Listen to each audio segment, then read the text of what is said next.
سلام البنات، واش احوالكم؟ ان شاء الله تكونوا لاباس عليكم في خير وصحه وعافيه يا ربي.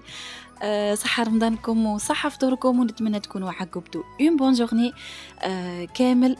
على بالنا باللي رمضان نستمتعوا به ونفرحوا به مالغري فيه تعب وتعب ياسر ياسر ياسر. ما على باليش اسكو انا برك ولا الناس كل انا ندخل بكري الكوزينه ونكمل مع المغرب قد قد. بصح صراحة كي نكملوا هذيك الطابلة ونستفوها وتجي الماكلة بنينة وتعب هذاك كامل أكيد راح يروح. راح تفرحي عائلتك، تفرحي داركم بهذيك الماكلة وهذيك التقديمات الزينة. راح نشارك معكم حبوباتي الطاولة تاع أول يوم تاع رمضان. خليكم معايا حبوباتي باش ما نطولش عليكم وما تروحوش لبعيد. اول حاجه بديت بها حبوباتي اللي هي الشوربه فريك، وهي اللي نطيبها بالساس وبالعقل وابتي فو نعطاها كارها خلا خلا. كيما راكم تشوفوا جا واحد الجاري عسل عسل، جا كيما تاع العريس طيبته بالغنمي وبالبقري خلط باش يجيني بنين. هاوليكم اخر حاجه اللي هي الفلفل حار، ريحته راهي تنفنف حبوباتي.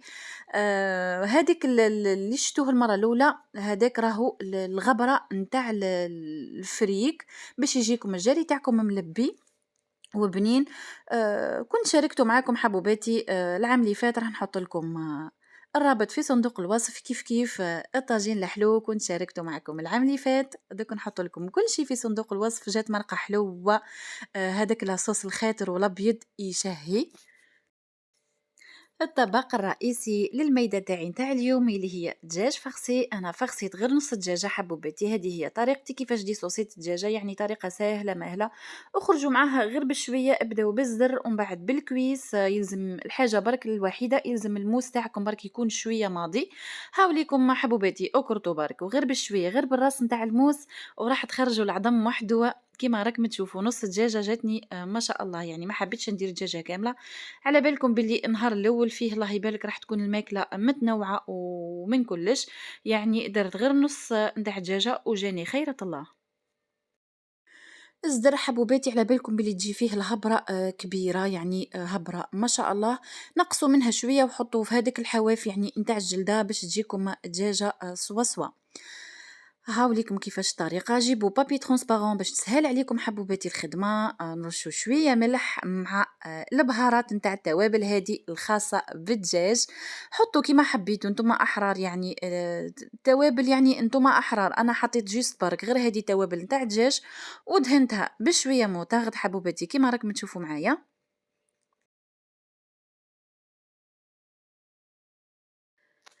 راح نفغسي الدجاجة تاعي بشوية نتاع فيونداشي. جيبوا شوية تاع فيونداشي مع شوية معدنوس شوية توابل حبوباتي ونخلطوهم. ما ديروش العظام حبوباتي وما تكتروش الملح، هادو زوج حوايج. جيبي فروماج بورسيون تاعك، الفرماج مربعات اللي حبيتيه، ولوي الدجاجة تاعك غير بشوية بابي ترونسبارون، راح يساعدكم حبوباتي خلاص كي تلوي الدجاجة تاعك بسهولة خلاص.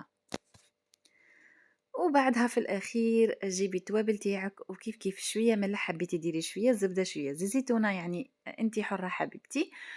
جيبي هاد الكوطون يعني الخاص، يعني ماهوش مضر بالصحه اكيد حبوبتي. ونلويوها بهذه الطريقه واللي هي سهله مهله. شوفي برك معايا كيفاش ديرها بالطول ومن بعد بالعرض غير بشويه بشويه وتخرجي معاها سوا سوا. ادهنت الدجاجة تاعي حبوباتي بشوية زيت، نتوما احرار اللي ما يحبش الزيت زيتونة اكيد راح يدير شوية موتاغدو الى شوية زبدة. نلوي بها في البابي ترانسبارونت، وبعدها البابي فيلم. على بالكم بلي بابي فيلم ما ديروش به ديريكتومون، على بالكم بلي راهو مضر بالصحة. تشعلوا الفور تاعكم على 180 درجة. انا خدت لي طياب حوالي ساعة ماكسيموم، ساعة و10 دقائق طابت لي سوا سوا وكيما حبيت انا. هاد لاصوص حبوباتي اللي طلقوا الدجاج اكيد راح نديرو بيه احلى صوص. جيبي مقله حطي فيها شويه زيت وحمري غير الجناب برك نتاع الدجاجه تاعك باش تعطينا برك هذيك التحميره وهذاك الجو برك نتاع التحمار. في نفس المقله جيبي شويه زيتون، واللي حب الزيتون يدير زيتون، اللي ما حبش الزيتون يدير شويه شامبينيون. وحطي عليه غير تكتك برك حبوبتي شويه في المقله. حطوا عليه هذاك لاصوص اللي كانت سيبته الدجاجه. وبعد ما يتكتكوا حبوباتي نزيدوا هاد لاصوص نتاع لا كريم ليكيد. ديروا هاد الكميه راح يجيكم واحد الصوص من اروع ما يكون حبوباتي. غير جوست يتكتك برك طفيوا عليه، ما تخليوهوش يختار باش ما تجيكمش لاصوص تاعكم خاطره. دو كوتي راح ندير معاكم هاد لاصوص نتاع السلطه، خير من المشريه بألف خطره حبوباتي. راح تعتمدوها وجربوها وردوا لي بالخبر. يلي فيها كاس زيت، نص كاس ماء، ربع كاس خل، شويه معدنوس، سنه توم، شويه سكر باش نعدلو برك الذوق نتاعنا، وشويه نتاع ملح. ردوا بالكم حبوباتي على الملح. مغرفه صغيرونه مايونيز ومغرفه صغيرونه نتاع لاموطارد، وزيت زيتونه اكيد راح تكون اختياريه. خلطوا برك هاد المكونات كامله بالبغا ميكسور اكيد، مع شويه هذيك نتاع الفلفل الكحل كيف كيف اللي ما يحبوش ما يحطوش. جات صوص بنينه وخاطره حبوباتي على الاخر. نتمنى تجربوها وتردوا لي بالخبر. ونعاودو نديرو هاد السلطه واللي هي سلطه سيزار، واحده السلطه غنيه بالالياف، صحيه كمقبله في رمضان حبوباتي ويلي وسهله ماهله. كيما راكم تشوفوا معايا ديروا سلطه وشلوها مليح مليح. انا السلطه نشللها 3 4 5 6 7 نورمال. انا السلطه نحب نغسلها مليح مليح. على بالكم باللي فيها هذاك البخوش الرقيق وفيها شويه الغبره.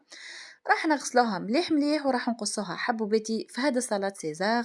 كنت استعملت زيتونه كحل والطون تاع الزيت، وهذا البان ديمي حبوباتي اللي هو يتباع ومتوفر يعني في جميع المحلات. اللي ما عندوش هذا الخبز حبوباتي يدير خبز نورمال ما فيها باس. وفي سلطة سيزار راح نحتاجو شوية نتاع أصدر نتاع دجاج حبوباتي ليسكالوب. نبداو بالخبز على بركة الله. نقص الخبز تاعنا مربعات بهذه الطريقة حبوباتي اللي راكم تشوفوا فيها. ومن بعد نجيبو مقله فيها شويه زيت زيتونه. اللي ما يحبش زيت زيتونه يدير شويه زبده. انتم احرار حبوباتي، ما راحش نسيف عليكم حاجه على بالكم، بس باش تكون صحيه اكثر من الاحسن انكم ديروا زيت زيتونه وحمروها غير ابتي فو برك. بهذه الطريقه راح يجيكم واحد الخبز مقرمش وروعه روعه. نبداو نقليو الصدر نتاع الدجاج تاعنا، نقصوه بهذه الطريقه حبوباتي كيف كيف في مقله فيها زيت زيتونه. نحطو شويه فلفل كحل وشويه ملح ونقليوها كيف كيف نعطيوها جيست برك هذيك التحميره ونقصوها بهذه الطريقه. هيا نقرنيو بعضنا سلطه تاعنا حبوباتي. وهذه هي لاصوص اللي كنت درتها معكم قبيلاتك. نحطوا جميع المكونات مع بعضها. جات واحده السلطه تشهي وهذاك الخبز اللي قرمش. جات صراحه سلطه يعني تحلى في العين قبل الفم. الكسرة في رمضان عندنا حاجة إجبارية ما فيها شك، كل يوم يلزم كسرة. أنا هذه هي لي ميزور تاعي حبوباتي للكسرة. في كل خبزة كبيرة نديرو فنجال ماهوش كبير ياسر، فنجال برك صغيرون نتاع قهوة لكل خبزة، مع الملح أكيد ومغرفة ممسوحة نتاع خميرة، ونبلو بالماء دافي حبوباتي بهذه الطريقة. وراح نخليوها ترتاح، ما ترتاحش ياسر حبوباتي، جوست 10 حتى لربع ساعة. هاوليكم الكسرة تاعي كيفاش لميتها. جات كسرة مبسة بصح السر تاعها حبوباتي في العجين. يلزم تعجن الكسرة تاعكم تعطيوها حقها في العجين.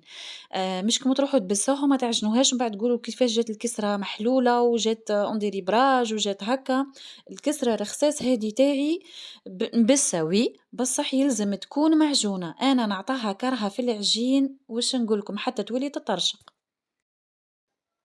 انا ندير في الكسره تاعي قرصه برك صغيرونه، سامحوني في هذه حبوباتي. على بالي ياسر راح يقولوا لي الكربونات ماهيش ملاحه ومضره للصحه وللستوما وما استوما، بس حوالفت الله غالب.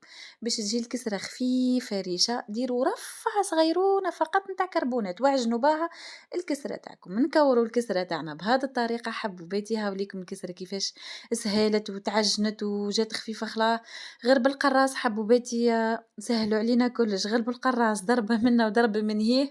هاك تشوفوا كسرة مدورة كيما القمر. اكيد كنتو ديجا سخنتو الطاجين مليح مليح سخن. انا الكسرة تاعي نطيبها على زوج جهات، جهة من وجهة من، زوز تقليبات والكسرة طابت. الله الله. سلطان الميدة العنابية واللي هو البريك العنابي. البريك هذا البنين اللي شاهي اللي تاكلوا منه كعبة ما تعودوش. بصح صراحةً والفنا في كل دار عنابية. في كل رمضان لازم تلقاي البريك العنابي. شوفوا حبوباتي، هذه هي طريقتي في البريك واللي هي البطاطا. انا ما نكترش ياسر البطاطا. الهريسه هنا دار كامله تحب الهريسه، نكتروا الهريسه مع بصل. اكيد كل شيء راح يكون مقطع مربعات صغيره مع البصل، مع شويه معدنوس، شويه فيونداشي. البريك العنابي حبوباتي ما يجيش بالطماطم، البريك العنابي يجي بالفيونداشي. اللي ما يحبش الفيونداشي ما يديرش الفيونداشي. حبوباتي هاوليكم كيفاش الطريقه. مع هذاك الزيتون اللي يكون ديجا غليته في الماء حبوباتي باش نحيت له هذاك الملح، مع شويه تاع الفيونداشي مع العظمه. وكيف كيف حبوباتي في القليان اللي يحب البريكه تاعو نص طياب ما يطيبهاش ياسر، يعني خلاها جوست برك شويه تتحمر شويه شويه. انا البريك تاعي ما نتقبوش في النص، نحب نعطيه كارو في الطياب يعني، وما نحبوش يجيني ثقيل ياسر باش ما تشربليش هذيك البريكه الزيت ياسر. وكثروا تفرميج، انا نموت على التفرميج. البريكه تاعي نحط فيها كعبه كامله. ان شاء الله شهيدكم في الجنه حبوباتي، وسامحوني على قساوه المنظر. هاوليكم البريكة تاعي. حطوا العظمة مع شوية ملح وشوية فلفل كحل، ونقليو البريكة تاعنا وما تاكلوها بالصحة والهنا.